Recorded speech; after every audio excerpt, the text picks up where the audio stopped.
दिल्ली की केजरीवाल सरकार के पूर्व मंत्री राजेंद्र पाल गौतम दिल्ली के सिविल लाइंस में एक मार्च निकाल रहे हैं। ये जो मार्च है ये सिविल लाइंस में उनके निवास से लेकर अंबेडकर मेमोरियल तक जाएगा।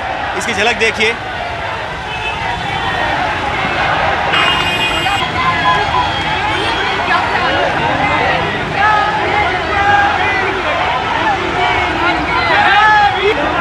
इस मार्च को जाति उन्मूलन संकल्प यात्रा नाम दिया गया है। और ये देखिए, ये राजेंद्र पाल गौतम दिखाई दे रहे हैं। जाति उन्मूलन संकल्प यात्रा में जातिवाद खत्म करना है देश से। जो आए दिन जो घटना होती है जाति के आधार पे, वो बंद होनी चाहिए। पूरा देश एकजुट हो, सभी जाति धर्म को छोड़कर सब लोग भारतीय बने, भारतवासी बने और देश से प्यार करना सीखे। ये जो नफरत का वातावरण खत्म होना चाहिए। नफरत से देश नहीं चलता। जो लोग नफरत के भाषण देते हैं, जाति और धर्म के नाम पर उन्माद कर रहे हैं, वो लोग देश को तोड़ने की कोशिश कर रहे हैं। ऐसे लोग सही मायने में देशद्रोही है। ये रुकना चाहिए।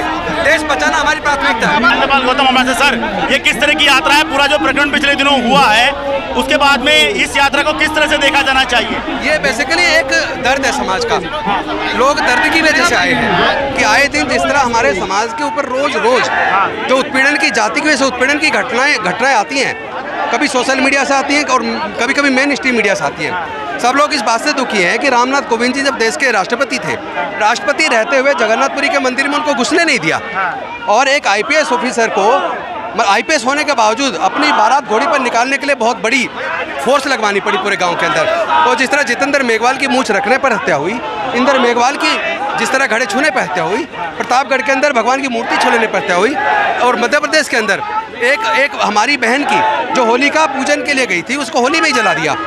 तो ये इस तरह की घटनाएं जो रोज रोज आती हैं, उससे कहीं ना कहीं लोगों के मन में दर्द है। और ऐसी घटनाओं पे देश के प्रधानमंत्री जी, देश के गृह मंत्री जी चुप्पी साध लेते हैं, कोई नहीं बोलता।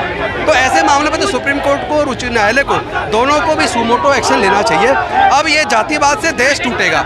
मुझे लगता है देश प्राथमिकता हमारी देश के प्रति होनी चाहिए। हम सब लोग भारतीय बने ना, हम हिंदू मुसलमान सिख ईसाई क्यों बने?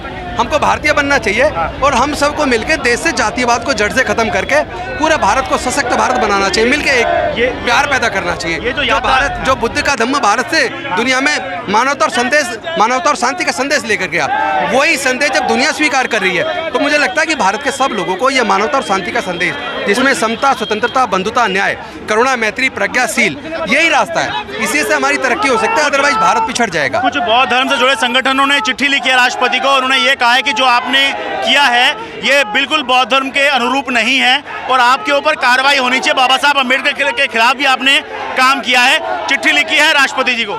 जिसने चिट्ठी लिखी है वो भारतीय जनता पार्टी के कार्यकर्ता हैं और उन्होंने बौद्ध भिक्षु का चीवर पहन रखा। मैं जानता हूँ उनको।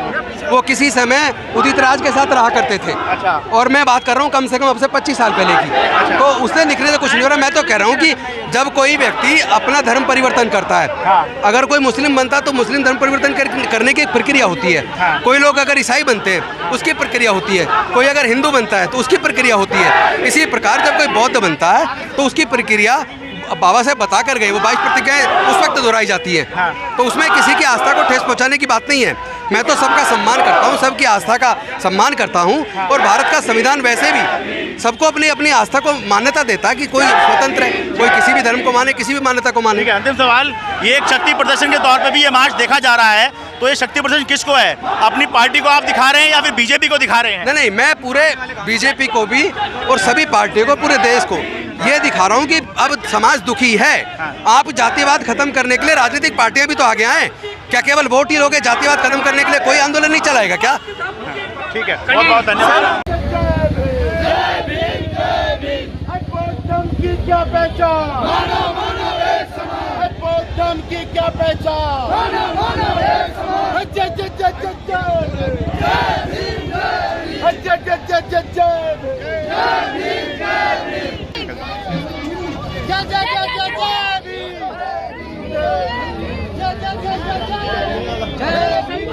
जय भीम, जय बाबा साहब, जय भीम।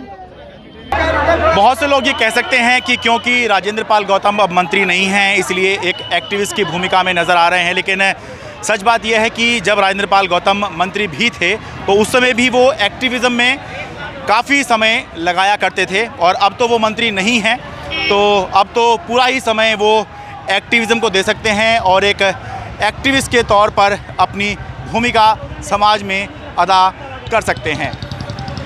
दिल्ली से मैं शरद शर्मा, NDTV मीडिया।